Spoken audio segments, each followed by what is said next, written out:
that I've never been standing here talking about a book, but I'll do my best. I actually finished writing it today on slides and did a practice one at home, and it took me an hour and a half. I thought, well, that's not too good, we're going to go to sleep, so I'll cut it down a bit.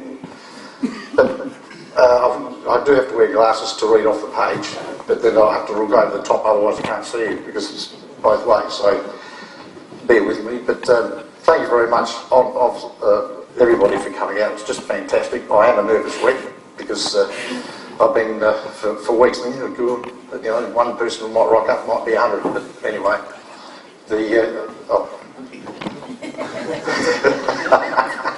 movie producer.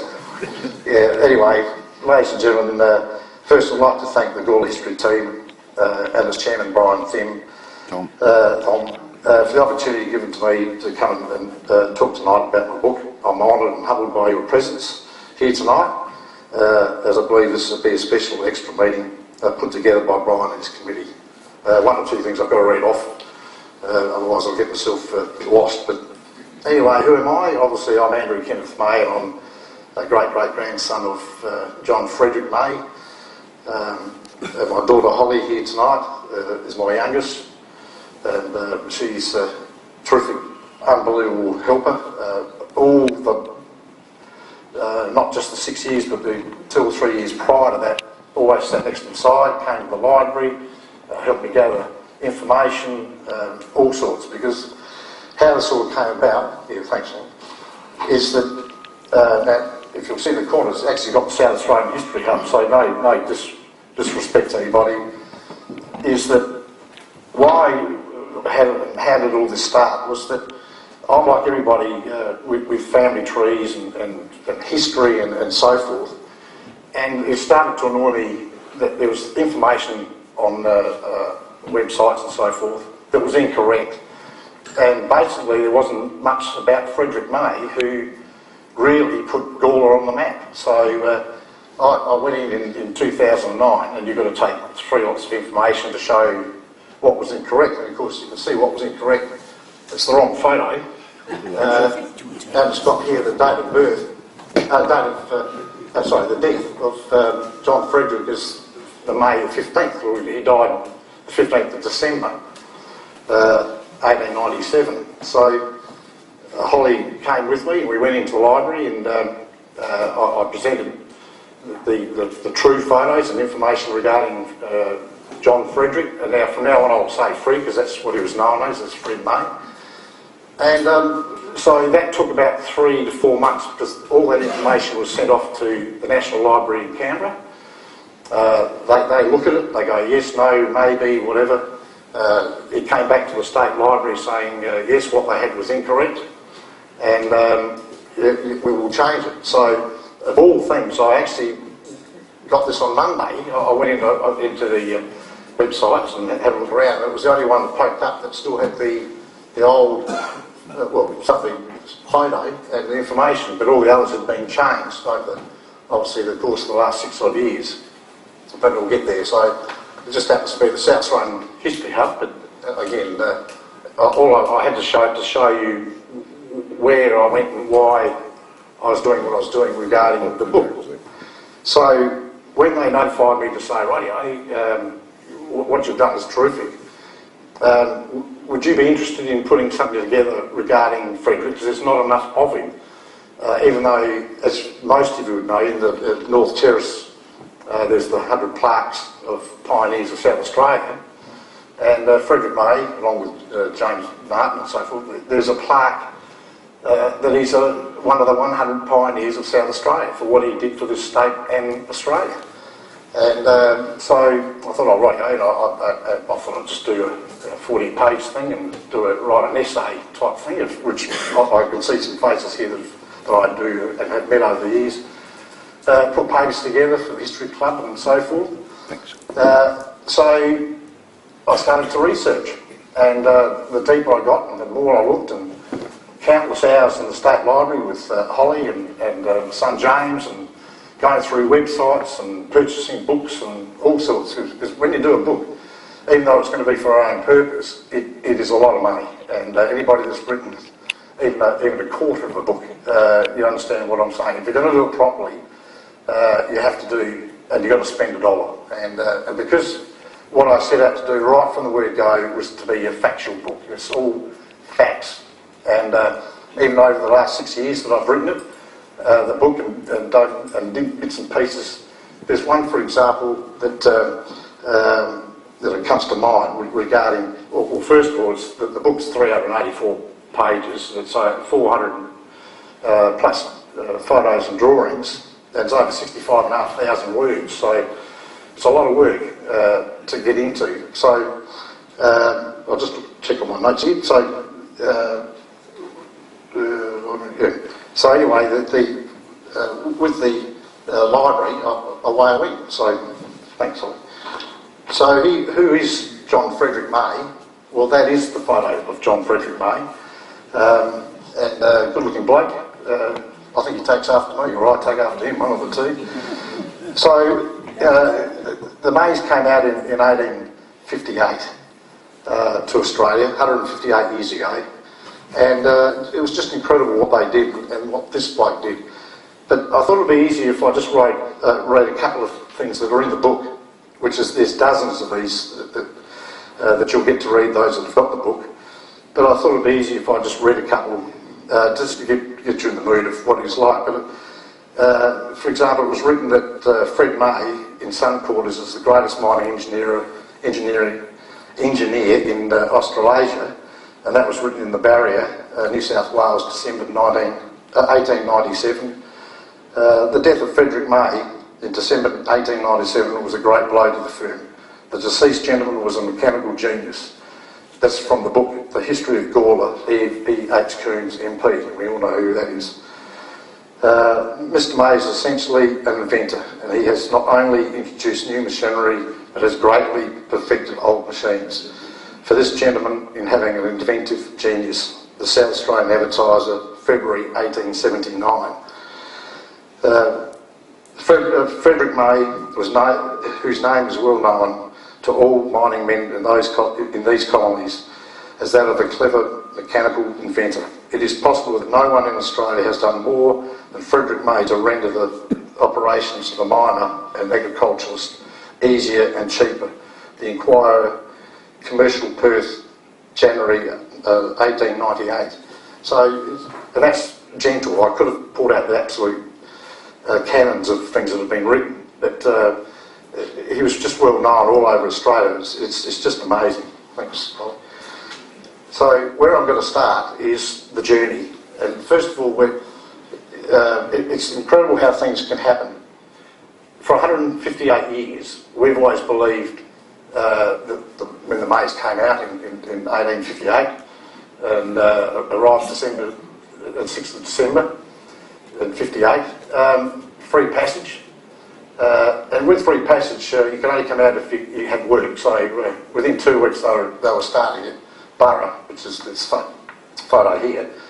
But it came to my attention with a couple, and there's people here today, that in the book we've got rightio, there's all the siblings and mum and dad, but it turns out that we could have our history wrong. I mean, even though it's in the family Bible, even though all our history shows that there was a daughter, Elizabeth Ann, who we've got has passed away in 1842. But Jim over here, you know Jim Taylor, great bloke. Now, a lot of you don't know, he's actually worked with me on this book for over 5 years. We've sent that many emails back and forth and all over the shop. And I'm very grateful to Jim, and there's a few others that I'll mention later. But Jim's taken it to hand, and he's on the trail of finding out what is and what isn't. I've got some information for you for tonight, by the way, so you've got homework. But who's right, who's wrong? I mean, we don't know. I mean, Jim's on it, he'll find out. But the thing is, it's like memorials, which I'll show you one tonight that's on here, that everybody passes every day that's in your main street. You know, it's amazing how things just happen. It's wrong, but it just goes on and wait. Now, I'm not saying Jim's right, and I'm not saying I'm right, but until Jim does his homework. And the beauty about Jim and myself and a few others in this room who know what I'm like, Jim will send me stuff, and information. I'm not one for getting back and going, oh, whoopee, and wow, and how we are. He knows exactly how I operate, and I know Jim, and we just talk about, through email, and we leave it at that, and we get back to it. And I might not hear for months, and vice versa. And so he's already emailed me some information that looks pretty good, but it's not convincing yet. So these things happen, and even with the book, I've had another person say, oh, look, you've got a spelling error. Well, 65,500 words, I mean, what do you expect? And I've ended up with 7 words that are wrong, so whoopee, but there you go. So anyway, and the major thing with the book too is it's written as is. Nothing has changed in the book. All the research is what it is. It's been, any of you can get the book, have a look, and there it is. So, but what I did do is that unless it's in 3 or 4 papers or books or whatever the case may be, I haven't used it. Hence why it says Volume 1, because I've actually got another book that I've been doing for about the past 18 months to 2 years. That's the follow-up with more information.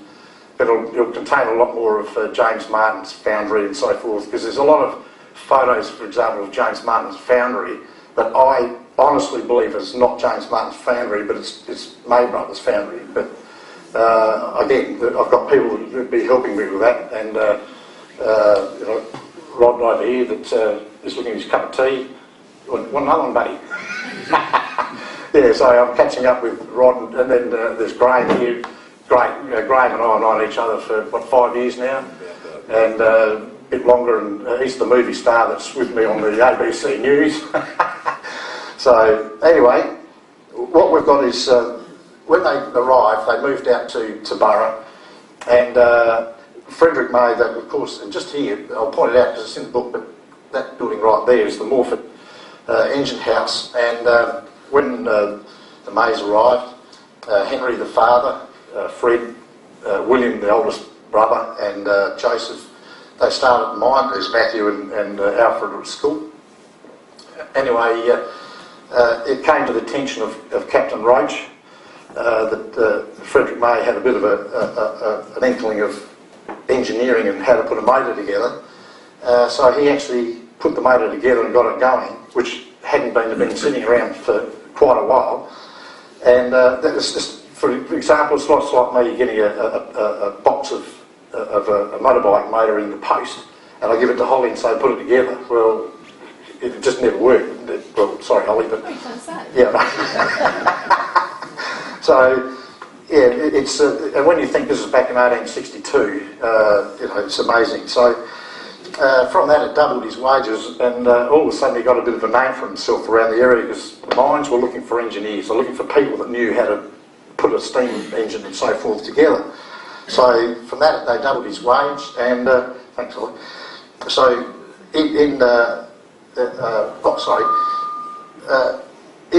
those that have got the book of the Days of May with Merv Evans, terrific book. Really is, but it's a fictional book. He's written a story, and it's got some factual things in it, and some are wrong, and like my book with Elizabeth, we'll check that out. But in his second issue, the dark brown cover, he's got Mary Ann at the back. Well, when it came to print, I actually had a beer with Merv. I was actually with my dad, and my dad said, well, a few words that I can't say, it was ladies' present, as in fun. You idiot, you've got the wrong Mary Ann. And he goes, oh, bugger. And because there were so many Mary Anns, there was Mary Ann May, was his Henry's wife, and the Mary Ann who's Fred's wife, and then there's others, so forth. So I put that in because it's important. And Frederick May's wife, she was 17 when they got married, and but I'll come to that in a second. But when they moved to Wallaroo in 1861, he became the engineer of the Jury mine, and he erected a 90 horsepower engine and pumping machinery, which at the time was the largest plant on the peninsula. And this is 1861. From there he went on to the mine next door, which is the Bingo mine. And the Bingo mine, he built a Cornish-built engine, 75 horsepower, first of its kind on the peninsula. So you can see how it's building up, that he's getting a reputation for doing things that are just amazing that nobody else could do. Well, they probably could, but they weren't around. So in 1862, the 14th of September, he married Mary Ann Mitchell, Captain Mitchell's daughter, and she was the only child. And again, see, when you look it up, it's actually, and this is one I've only ever changed in the book probably half a dozen things. In the marriage thing, it's got, back in 1862, it's got Mary Jane Mitchell. Well, her name was Mary Ann Mitchell, but the old canary line, and by the time it got down to whoever it was, and with the old telegraph wire, and it ended up being Jane. So, but I did change it to Mary Ann May, because that is who she is, not Mary Jane May. In 1863, Fred became the youngest chief engineer in the colonies of the Moonta mines, and he was only 23 years old. I mean, that's just astounding to be such a young man at 23. Jeepers. And there he is, and he's the chief engineer of the Moonta mines. In 1863 to 65, Fred designed and built the Hughes engine house, which is a 60-inch Cornish beam pumping engine, at the cost of £7,000. I mean, you're talking millions of dollars of today's dollars. It's amazing. And that ran for 58 years until 1923. It was started on the 2nd of September 1865. The builder of the building, oh sorry Holly, the Hughes pump house. So the builder was Bingle Hole, who Fred got, and I like to think that's Fred and Captain Hancock and so forth up at the top there, but I've got two photos, I've got another one in a second, but this is where it's extraordinary that a 23-year-old, well by now it's 24 or whatever, 24 and a half or something, is engineering this sort of stuff. It's amazing. When you think mining's only getting going, it's only a drip in the bucket at the time. So, yeah, thanks, Holly. So this photo's taken a few years later, well, a few decades later, but it's side on. But I just think it's magnificent. But that ran for 58 years. I mean, we buy a car, it doesn't even last, 3 or 4 years, and doors fall off and rust, and it's just amazing. So it was named after Walter Watson Hughes, who was the founder of the Moonta mines, and the captain of the mines at the time was Captain Hancock, who we'll come back to shortly. Thanks, Holly. So next is the Moonta mines. This is remarkable. The Wesleyan Chapel at Moonta mines was opened in 1865. Fred designed this whole church. I mean, amazing, because he had such a mechanical mind, an engineering mind, and at the cost of 1,062 English pounds, and spent over £300 in the internals of the church. And at the time, in 1865, it was the largest church outside of Adelaide. It's just incredible. And the fence around here, just jumping a few years, we'll come back, just so you can understand that the fencing here was made by James Martin in 1875, and that was Frederick May. Fred designed and donated all this to the church, being he was a die-hard Methodist, loved his church, and so all this was, which is still there. This gentleman here is Trevor May. There'd be one or two in the room that would know Trevor, and so I thought I'd make a bit of a movie star of him. He's in ill health at the moment. He's in his late 80s, and he's a good bloke. But thanks, Holly. So again, a few years, just jumping the gun. This is the same church. In 1872, Fred designed the gallery, and that's all still there today. It's just amazing. And that, when it was completed, could seat 1,100 people. Yeah. He was given a purse of 10 guineas as a tribute, as in saying thank you. That's about 22 English pounds back then, so you can imagine what that money is today. We're talking a lot of money. But isn't it beautiful? I mean, really. And this is a bloke who, we're talking about Gawler, because he eventually ends up in Gawler, and it's just amazing. So there we go. Thanks, Holly. With the church, he also built the the Bible Christian Church at Wallaroo and Kadina, but unfortunately those churches have been replaced. But so he actually built the whole three. So I'm in the process of trying to find photos of those, but it's pretty hard. Jim, another one. Yeah, thanks, Ollie. Again, I'm jumping with the photo. This is actually taken many years later, but I'm actually talking 1867, so this is many, many years later. But the reason I'm showing is this is the Richmond engine house, which is still standing at Moonton. But the reason being I wanted to show you is that all this was built and designed by Frederick May, the whole lot. And that's one of their concentrators that he's famous for on the side of the building that came many, many years later, of course. But that's the reason I'm showing the photo, so you get an understanding, because I'm not an engineer, so please don't ask me about how all I know is they separate ore and so forth. But it's incredible buildings, and to think that that's come out of somebody's head is just amazing. So that's the Richmond engine house. This was designed and built by Fred. It had a 32-inch Cornish beam engine. It ran for 38 years until 1917, and this is incredible. It had a 7-foot stroke fitted with a massive flywheel shaft weighing 17 tonnes, and all that was built and done in the Moonton engine house, engineering works. So it's incredible, 17 tonne, I mean, bloody hell. Anyway, from there things fell a little bit wobbly for Fred at Moonton, because Captain Hancock, who was as I said, was the mine manager at the time of the Moonton mines, he on his horse and dust and away he went down to Adelaide, and he painted a jigging machine, which is called now we know as a concentrator, and that upset a lot of people in Moonton and the surrounding areas, especially Fred, as he designed and built the majority of it. And at the end of the day, and there's Captain Hancock, thought, well, this is pretty good, and away he went and he painted it. But while he was at Moonton, because he was there until 1874, but they also at Gawler had a safety fused little foundry for the safety, obviously for the blow off if you know, stop the motors and so forth if things went wrong. And things like, and that was an English make, and when it came home, they thought that's bloody hopeless, so he pulled it apart, put it back together again, and it actually put out 3 times the amount of machinery than the actual people that had the patent and owned it back in England. So, just amazing. And then another one, some of you have seen the photo of the Wallaroo Smelter Works, and it's got all these different dates. It was 1870 on it and all this sort of thing. Well, again, it's all in the book. It makes it quite clear that it's 1876 is the photo, and I've actually got that from the original photo that the person's own, remained anonymous, which is got in the book. Oh, sorry.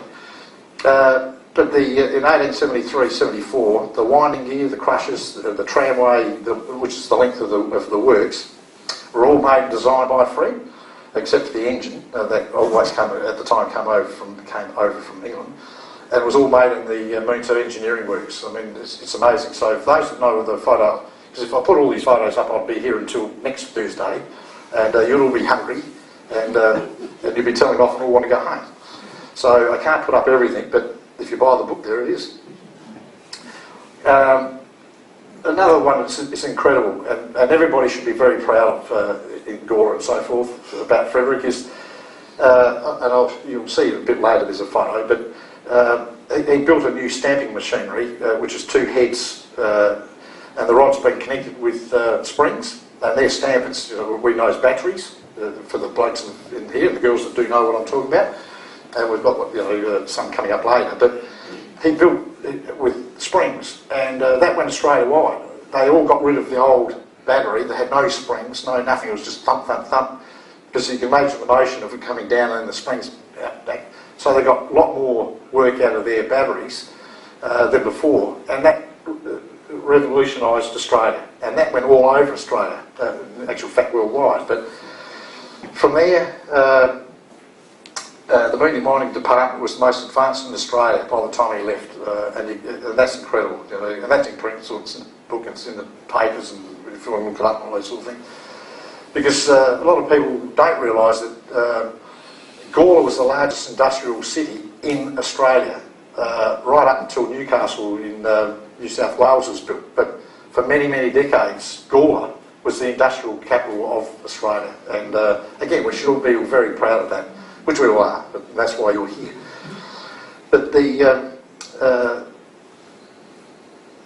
with the upsetting with Captain Hancock, James Martin approached him during 1873, and by November he decided to leave Moonta and join James Martin as a full partner, and which he did, and they signed papers and all sorts of, on the 18th of February 1874, along with John Felix Martin, who was James Martin's nephew. The whole idea, which I'll show you a bit later, but James Martin was actually going to retire because he had a gut fall of it. He couldn't quite get everything to work. He'd gone through 3 partners already, and this was the last ditch. And lucky for him that Fred went, yep, rightio, under rules and so forth of what he wanted to do. Yeah, thanks, Holly. So James Martin, what an incredible bloke. And I'm not here to rubbish or do anything. All I'm here is to show you facts. He was just an incredible bloke, there's no doubt about that. I mean, there was not a committee he wasn't on. He was probably on the sewing committee and everything else that went around. But he was very generous at the same time. He always made sure that charities and clubs and so forth had their dollar. If they were short of £1, he was the first one to put his hand in the pocket. So he certainly had shallow pockets, not deep pockets, which is just incredible. So where are we up to? Sorry about that. Yep, sorry, next slide. Thanks, Holly. Yeah, so when Frederick packed up his bags with the family, they left in May of 1874 off to Gawler. The reason between Christmas and May is that he finished off what he had to do with Moonta, all the little contracts and so forth, the things to finish. So the reason I got this up is that this is Hamley Mines, because when he went to James Martin, he's also in the process of patenting his own concentrator, and he was doing that with one of his best friends at the time, all this time, but the Captain John Warren, and he was the chief. He was the mine. I forgot my words now. But anyway, of the Hamley mine, and this photo was taken. Well, it says 1916. Well, again, I just, that date doesn't fit the photo, but you can see the concentrator and bits and pieces on the side of the mine. And the reason I've got that up is up there, and with the State Library and all these sort of things, is to show you that you've got to do your research. It's there if you find it. So I've got a few slides up with the research side of it to show you what's there. But that was the first concentrator that the May brothers, well, Warren and May, that the May brothers ended up making hundreds of. That was the first that Frederick May had built with John Warren and Captain John Warren, and it was out in the field, and that was in 1874. So from there, again, next photo there, is with James Martin, the foundry. I had a good look at all this, and I know it's a bit fuzzy, but I like to think that's Frederick May's there, because he actually did have his head's on his side a little bit, which all his photos are, and he always wore a bowler hat, so I'll just keep in mind a little private tip that's him, but might not be. But again, it's just incredible that with the new foundry in 1875, and again, Frederick May designed the whole thing. I mean, part of the partnership of coming in was that, see, James Martin had nothing and no mining whatsoever. He only had agricultural equipment. Some of it good, some of it not. And Frederick May bought mining to James Martin, and it's just incredible that they, at the time when he came in, they had an average of around 95 employees, according to all the records and so forth. But by the time Frederick May left in 1885 to start his own, they had an average of 350. So through Frederick May, I'm just jumping the gun a little bit, but they had to build extra schools. And this is what James May, James, that's my son, Frederick May had done for Gawler. It's just amazing.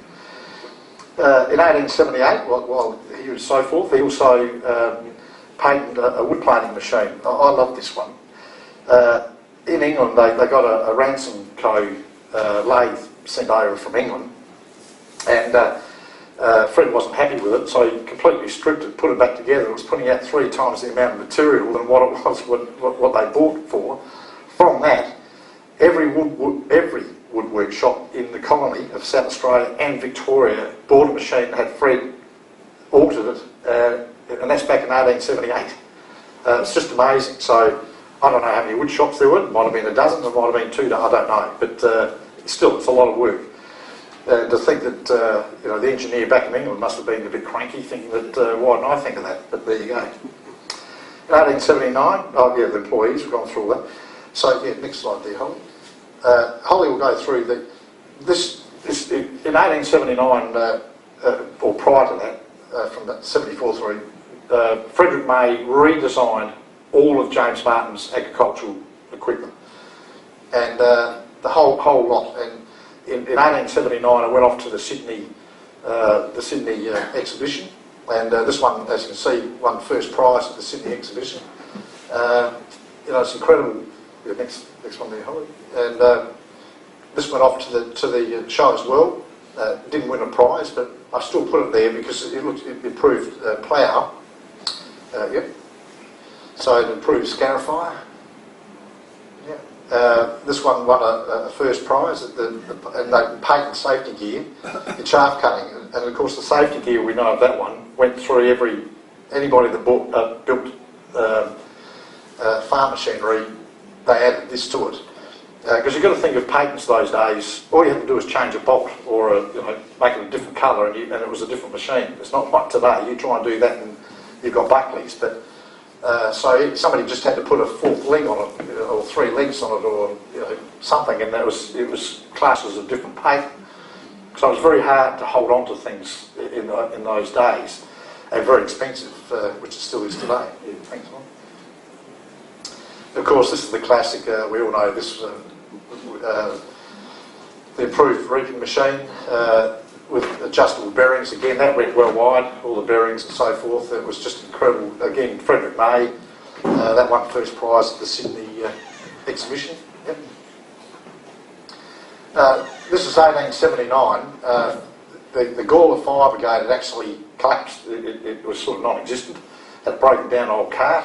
I've got other information on this, will be in the following up book, but I found out since that, which is incredible, he revamped everything, which is, now we're getting to understand Fred.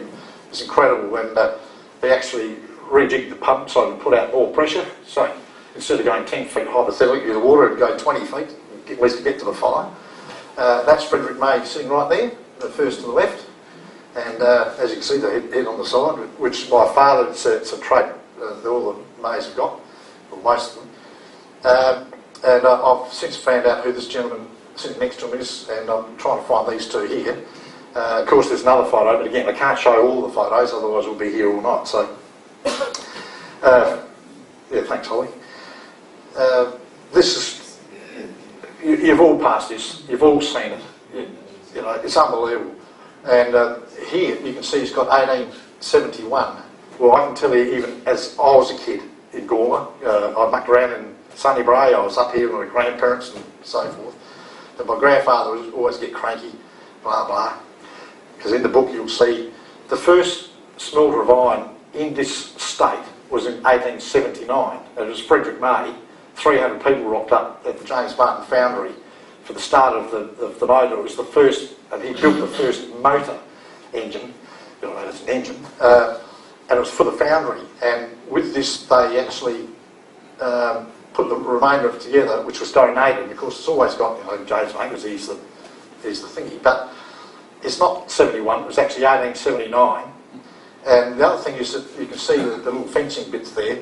That was the start of Frederick when he started making fencing. And of course, May residents throughout Gawler, they've got May fencing, it's all the same. Well, you can see the bits there. But that was actually put together by Frederick May, but they got the date wrong. Like a lot of things, and that's there in the main street. We all see it every day. So again, it's a bit like Elizabeth, a bit like anything, but things happen. And you've also got a plaque, which I was going to put up here too. There's one here in Gawler with the Boer War, And you've all seen that. It's actually got 1898 to 1900. Well, the war was actually 1899 to 1902. So, and that's in your wherever it is here at Gawler. So, you know, these things happen, and you just move on. Forward, we've got that. Next photo there, please. Getting back to the stampings, you know, when I was talking about the 5, this is a 20 head stamper. This is the Bird and Hand mine, which is now a winery. Some of you probably graced the Bird of Hand winery and had a sherbet or two. Well, that used to be a mine. That's a 20 head stamping machine. Frederick made it, was 1883 while he was at James Martin. And it's incredible when you look at the detail and so forth, and you know, again, we can't even get things right today. And look what these people did with what we call primitive tools, really, today. It's just incredible. That's 1883. That's Frederick May did all that. Thanks, Holly. So before we move on to the May brothers, I've got that one for a reason, but also in 1881, Frederick May with James Martin Foundry, they got the first government railway contract. That was the hiccup with James Martin of when they started to move apart from each other, and hence Frederick going to start his own foundry. James Martin, being loved government and loved being on the council, all these sort of things, and so he thought it would be a good idea to chase up railways and actually build trains. Fred thought that was not a good idea, so they started parting ways and so forth. And anyway, and we all know what happened with the steam side of it. It's with the steam engine side of it, unfortunately. Also, while he was at James Martin Foundry, they built in 1881 a 500 horsepower engine for the Golden Horseshoe mine in Western Australia. We all know the Golden Horseshoe; it's a very famous mine. You know, so they're just some of the things that, because again, I can't. You're all going to sleep yet, mate? That's all right. So, in 1885, he started his own foundry. Thanks, Holly. With his brother Alfred, and with Alfred, it's amazing that when you do research, there's very little on Alfred on mining side of things. There is actually quite a bit in the late 1900s, 1910s. He spent a lot of time in court trying to sue people and keep people away from patents and so forth, which was not helpful. Because unfortunately, what they couldn't see was that they failed to move on with modern times, which is what Fred did. And the remaining partners and so forth thought the horse and cart was still the way to go. Well, everybody else was putting motors, and Alfred was putting out articles saying, "Oh, you burn your crops and you know, scare the stock and so forth." So all those sort of things. But he was an incredible bloke in his own right, and but we're just here to talk, because Alfred's in there a lot in the book, but we're just here to talk about Frederick. So this was the first start of Frederick May and May Brothers. It's incredible. This is now it is hard to say, but it's the Urka Rumba mine. That was the first mine up on what we know as Broken Hill, and all eyes were upon Frederick May, because the reason being is he got the contract in 1886. This whole mine, everything that you see, this is actually an actual photo of 1887. This whole thing, all of it was built, designed by Frederick May. He actually went out, he actually picked the site for where it should be, the whole caboodle. And the reason that all eyes were upon him is because when this started in 1887, BHP had a look, and they put their first contract with him in 1887. So once they saw what a remarkable bloke this is, and he does know what he's talking about. So that is the first big contract, and with that, I've got notes here. There's a concentrator, a stone breaker, crushing mill, 22 horsepower engine, a boiler, all designed by Fred. All the masonry was done because the May brothers had their own masonries and so forth. and that was at a cost of £2,000. Huge money. I mean, it's amazing. And it was the first of its kind on the fields in 1887, and that's May Brothers. And again, this is why we should be very proud in Gawler of this. I'm just going to take a sip of my tea here. Ooh, wet the whistle. So yeah, thanks, Ollie.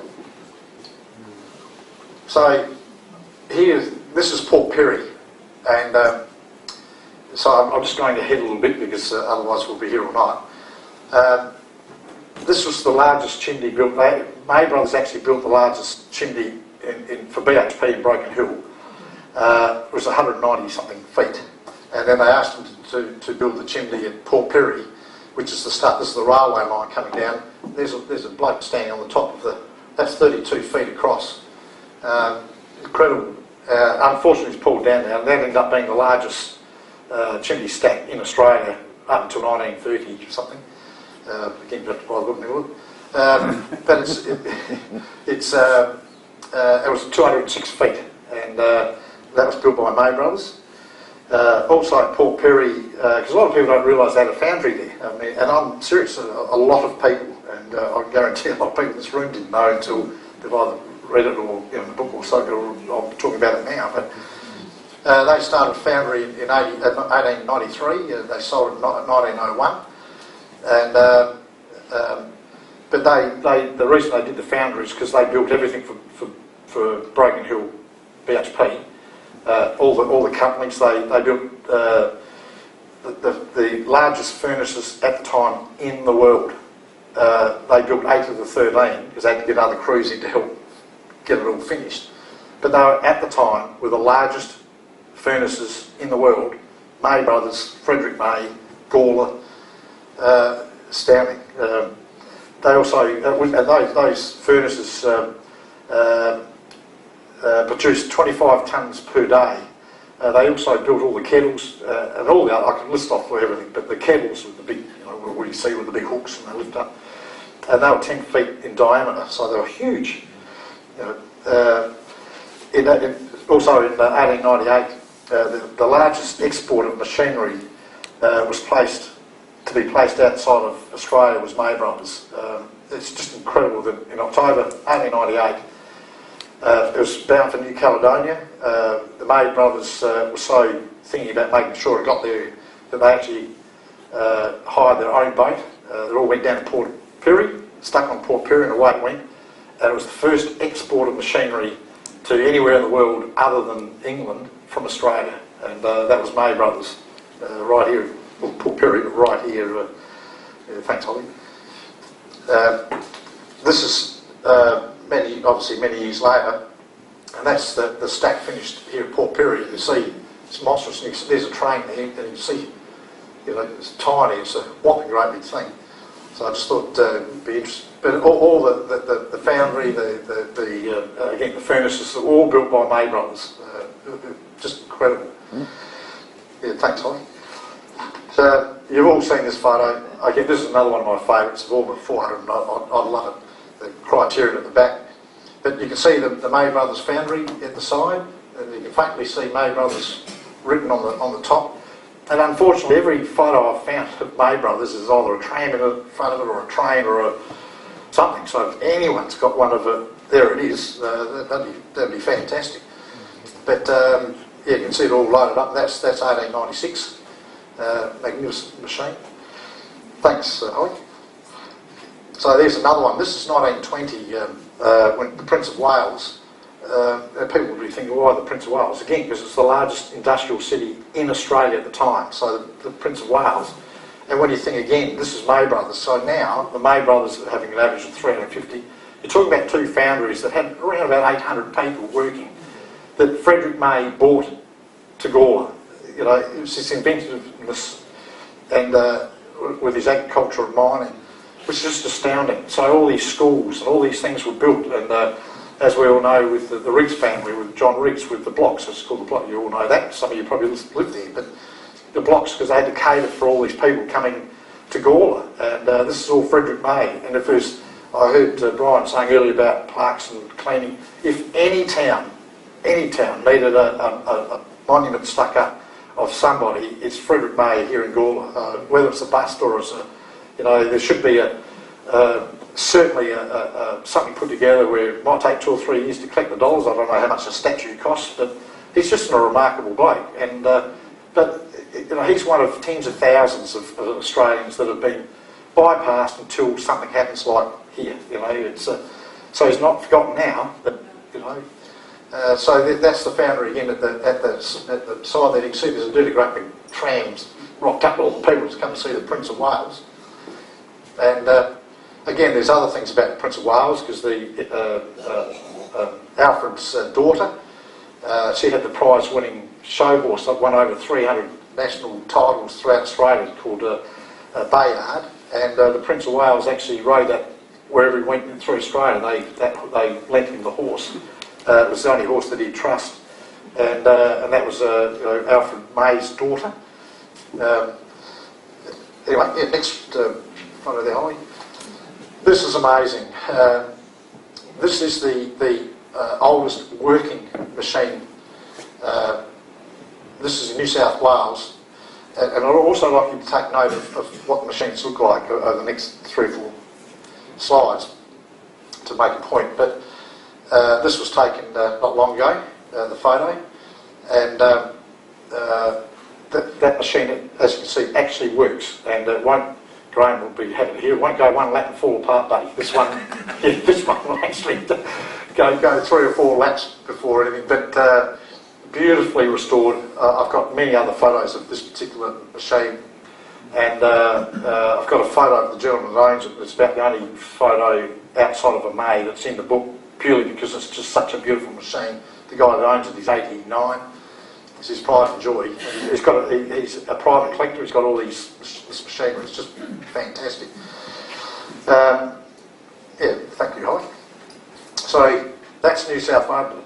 So this one here, this is Victoria. So please note, it's all basically the same. This one's 3 years later. It's 1901. The toolbox. Oh, sorry. The other one was toolbox number 3. So I'll show you what that means for those that don't know. But this one here is toolbox 102. That's in Victoria. That actually sold recently for 6,000. Private buyer to a private buyer. Isn't it beautiful? And the thing is that when you see all this paintwork, every farmer had the opportunity, if they wished, to have it painted. The paintwork was actually in the paint shop was run by Matthew May Jr. So Frederick's brothers, or in other words, Frederick's nephew. He ran the paint shop, and what happened was that when you came in and you bought a stripper, and well, for the girls that I don't mean, like in the ABC with the thing, it's for agriculture. Each farmer could have the thing painted to how he or she wished to have it. The reason being is, for example, if Brian's out in the paddock and you're going past your horse and cart, whatever, you go, oh, there's Brian, he's out there today, because you knew his stripper by the colour of his machine. So someone got blue wheels and this and that and whatever. You didn't have to, but those that had a bit of pride, that cost about £86, which is an awful lot of money back then, because the standard one was about £54, £53. But yeah, so the colour you see is how it was. Yeah, thanks, Holly. So with what I'm saying about the toolbox, this is fantastic, and all of you should be very proud. This machine I'm about to show you is at Roseworthy. My son, with the help of the Roseworthy Agricultural Museum on the University of Adelaide campus, allowed James to restore this particular machine, which we'll show you next. And it's the likes of Jeff Noack, Graham, who spent many hours with my son James, knows him well, taught him some bad habits, which is I've got to get out of him. But is that right? yeah, rolling a cigarette, no. So, but what it means is that the 115 means that it was the 115th machine of a strip made that year in 1906. So 115 was probably March or something like that by the time they got to that model. Thanks, Holly. There's the machine at Roseworthy. Now, please, on the 15th, I am going to plug here, the 15th of May, out at Roseworthy, they've got an open day. Right? And all you boys, you've got to get out there. It's just like your history club here. These guys do all the hard work, as in dust and grease and nuts and bolts and so forth. As you can see, the difference of the colour of the machine and so forth, that is the original, and the paintwork you saw in the number box, the toolbox, is the original paintwork and had not been touched. So that's at Roseworthy. It's been housed there now next to a James Martin and some other strippers out there. But it was fantastic for my son to do. He came up on a Wednesday and all those sort of things, and Graham and the boys would say, right, you need to take that off and do this, and if he couldn't do it, they'd help, and this and that. And that took about 3 years to do, and I've got all different shots of that before and after, what it looked like before and what it looked like after, so people get an idea. So that's housed at Roseworthy, please. The 15th of May, I'll be there. You're supposed to cheer and go, beauty. But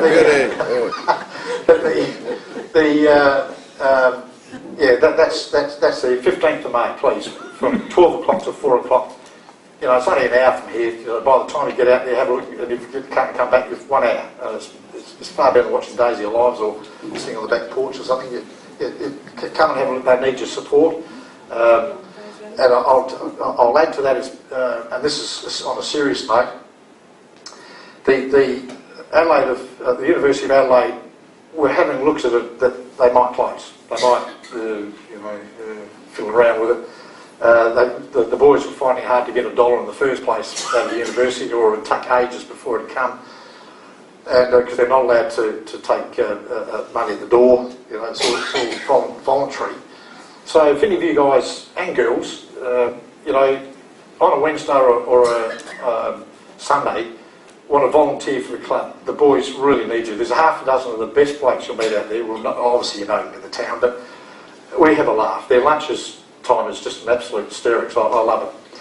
And the boys talk that goes on there is unbelievable. But Don Beattie, he's done an amazing job. I met him obviously 6 odd years ago. And for example, when I went out to Roseworthy, the first time I met him, he just said, "Oh, come on, mate." Went in the office, file that thick. He said, "Here, take that, have a look at it, take a photo and copy, do whatever you like." He said, "It needs to be done. This is terrific." And that's what Roseworthy guys are all about. It's just terrific.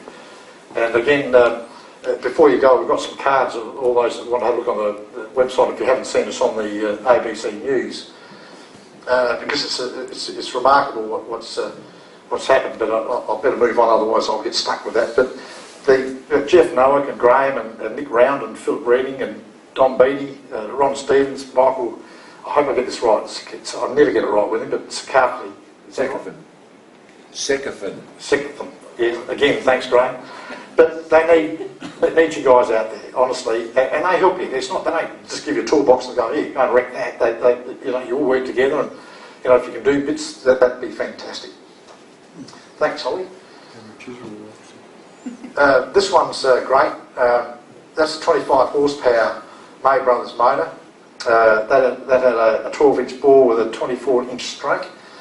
And of all things, it just shows you how things go. I've actually sold quite a few books in Tasmania, and or throughout Australia actually. But I got a call only last week. What I'm about to say is all I can tell you. Otherwise, I have to shoot you because it'll be in the next book. But the guy who actually owns this motor now rang me and gave me the history of the motor, and I was just blown away. And he's not the only one. I've received other calls, and even today with Chris, who's brought in a toolbox for me to look at. I mean, it's just amazing the help that you get, because people are all keen, they're all interested, they want the history to come out and be there. So, yeah, that guy rang me, and I was just actually absolutely blown away. Thanks, Holly. This photo, the reason I've got that up is a lot of people ask, "Oh, where's all the machinery?" Of course, we know in the 1980s and 90s and so forth, steel went through the roof, Chinese and so forth, so farmers and so forth, they all clipped up under the tree and whatever, because it's $400 a tonne. So you can't blame a farmer or whatever, there's a couple of tonnes sitting on a tree and taking it down to Sims and $1,000 worth in his back pocket. And unfortunately, a lot of the stuff's all gone. And to give you a highlight, to Pratt Sharp, well, he was actually that was actually named after the general manager of BHP, because this is actually BHP at Broken Hill. And you can see all the scrap, things that they don't want, all piled up and would have just been broken down and gone. But that's the largest chimney there. But behind that was the Pratt Shaft. Yeah, thanks, Ollie. And from that's where this went. Now, you've all seen this, 1901, fantastic, 1,000 horsepower. That's Alfred standing here on the winding engine, and still got the same. That was actually in 1901. Well, that's when it started. But I love this bit. Can you see? There's a drop page behind it. Can you see that they've actually dropped a great big? Or if you're on that side, you can see how there's the post, and they've put a great big canvas and had the thing in front of it. Well, I think that's just fantastic. Because that was on show day when they were showing it off to BHP, that photo. But the head draftsman on that was John Wesley, another fantastic bloke. He actually ended up being a director of May Brothers. He was also a lecturer out at Roseworthy, the engineering department. So he was the head engineer with William John May, Fred's son, and Alfred, and the rest of their team. And they had an engineering team at May Brothers of 50, because their stuff was so intense. It's amazing to think that they'd have 50 engineers working, of their 350 odd people on average working at May Brothers. Thanks, Holly. The reason I got this photo up is I just love it, because it actually shows, we see a lot of photos and hear about mining and so forth, but there's a 5 stamp right that Frederick made. This is all James Martin, by the way, which is all the machineries Fred May designed, everything, the old big boiler and motors and everything. So it just gives you an idea of imagine those conditions today. Amazing. Thanks, Holly. I'm just going to snap through these. With the concentrator, this is one of the things, besides the adjustable cone, which went worldwide. Every harvester worldwide, even today, still uses adjustable cone. Who painted that? Frederick May. Where? Gawler. I mean, just amazing. But this is a Captain Hancock concentrator. So I'm just showing you some slides of the concentrators, just to give you an idea of the thing. So obviously the soil come out and separate it all and so forth. So that's 1900, that photo. Thanks, Holly. That's another one on top of the jig, and this guy's watching the sludge go through and so forth. And again, when you think that Frederick May designed all these things, it's just outstanding. And the other thing is that the Philadelphia exhibition in the US, it was the May Brothers concentrator that was sent over to represent Australia, because it was noted as the best concentrator in Australia. And which is a feat in itself. Thanks, Holly. This is the Moonta Mines. So with here you can see the Richmond. So when I showed you, that was actually at the side of the building. So this is front on the site. Now that's all May Brothers. All the engineering work and working out how it all works is just incredible. So that's the Richmond mine. That's still standing today if you go to Moonta.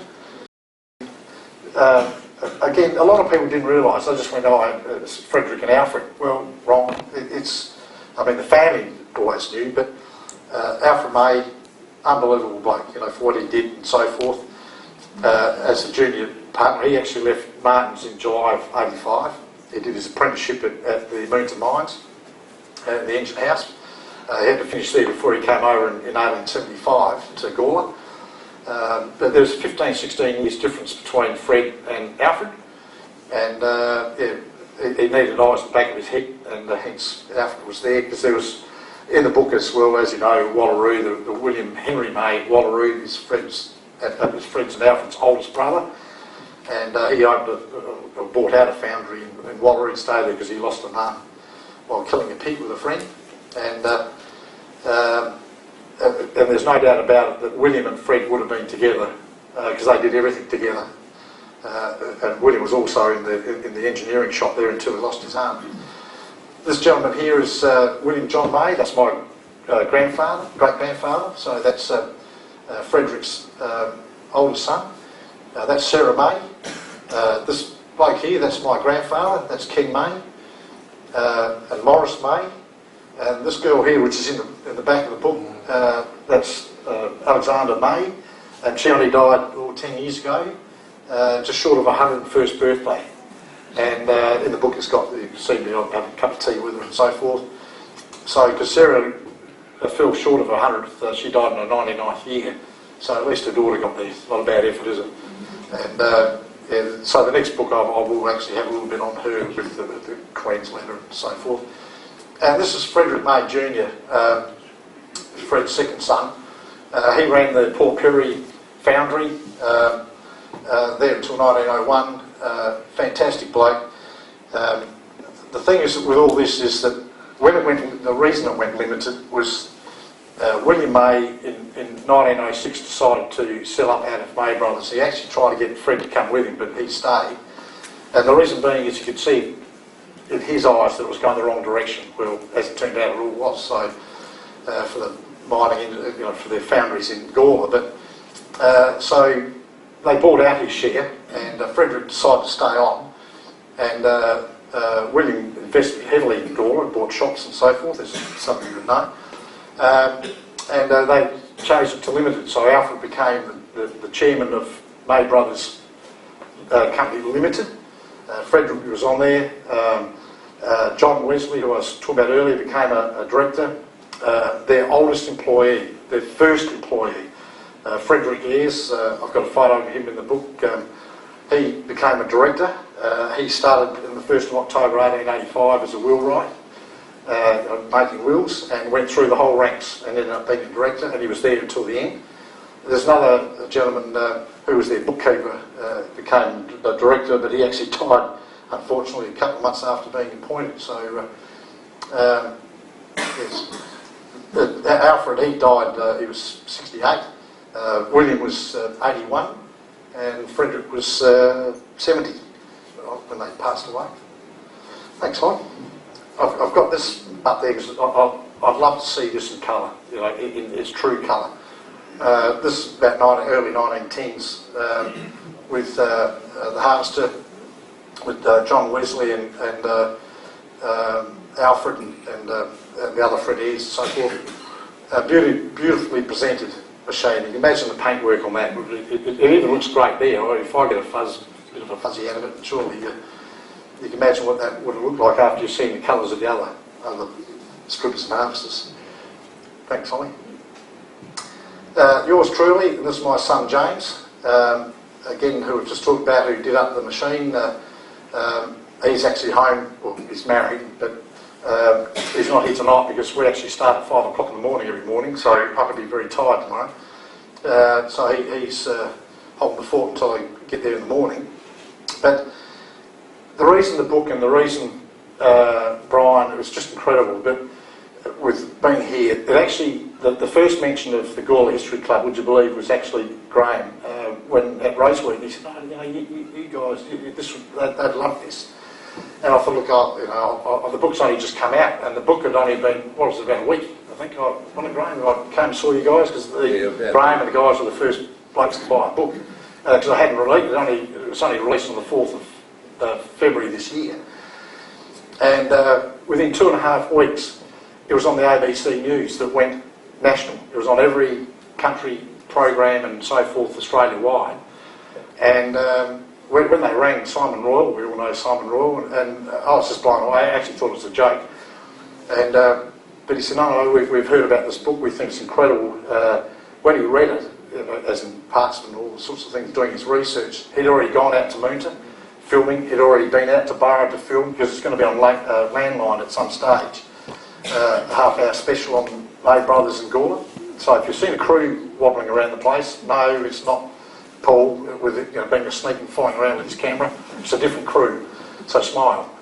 And yeah, so they put on TV. Graham's in it with myself and a few others. And, it was just fantastic. So that launched the book. It just took off at a million mile an hour. And so again, if people like to see the film clip and so forth, Holly's set up a website that you go to, and it explains a bit about the book, and it also has the film clip of the ABC. Yeah, so that was with the ABC, the volunteer, and done all that. Rose, with me. Yeah, thanks, Holly. So in closing, I hope you're still all awake. So, but in closing, I would like to mention a particular bloke. First up, Ray May, who's sitting here today. If those who don't know him, he's in the yellow. He's just fantastic. He chases up and chases up and chases up. Again, he's another one that knows what I'm like. He'll ring and pass on information, then he leaves it at that, and I'll get back to him if need be and so forth. But he's looking for help with the Wallaroo clan, because he's from the Wallaroo clan, and he's got some fantastic information which we could put in the next book, but he needs some help. If anyone here is interested in, please speak to Ray regarding the Wallaroo maize, and because it should be written. I mean, that's another foundry that didn't close until I think it was 1964, I think. Yeah, that was William Henry's. Yeah, that's what we're talking about, William. Yeah. Yeah, about 1964. So, you know, if anyone's got some info or would like to help Ray, speak up tonight, or speak to myself or Brian, and he'll get back to me. We'll pass you on to Ray and his lovely wife Margaret. Always gives me a great big hug. Love it. It's fantastic, because that's what it's all about, and he's chased it for years. And I went up to Moonta when he's still living at Moonta, and he gave me a typical country lunch that I walked out. I could hardly walk. It was fantastic, and that's the hospitality you get. I'd like to thank Holly, of course, coming along tonight. Have a look at this thing there.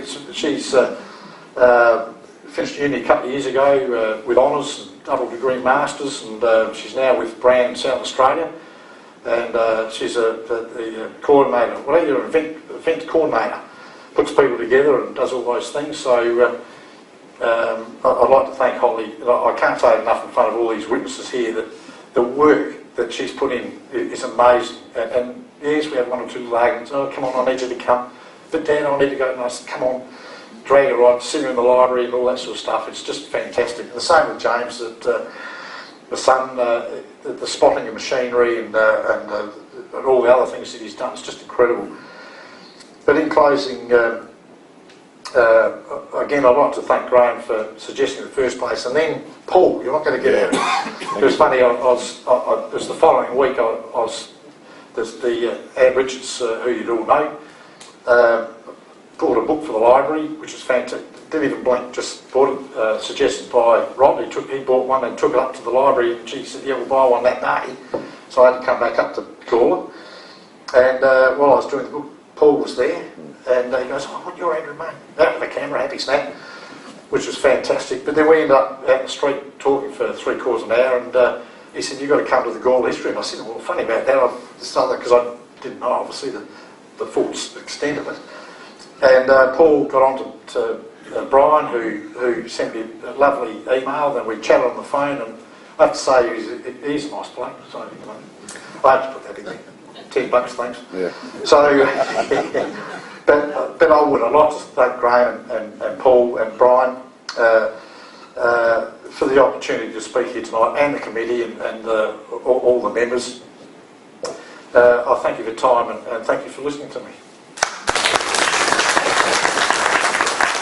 The library, and it's not a sales pitch, it's a fact that the State Library said it's an important book of South Australia, and I was just fortunate enough to be the person that wrote it. But they've assured me that it's a book that will go up in value every year. The reason being is universities Australia-wide will be using it for doing their PhDs and honours, engineering classes and so forth. So it's a book that will go up in value, will not go down in value. And so hopefully that puts to rest some of you think, oh, So my very low numbered book's worth $1. it is. Good idea. Right, thank you.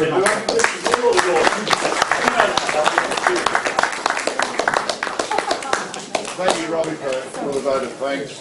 Thank you, Andrew.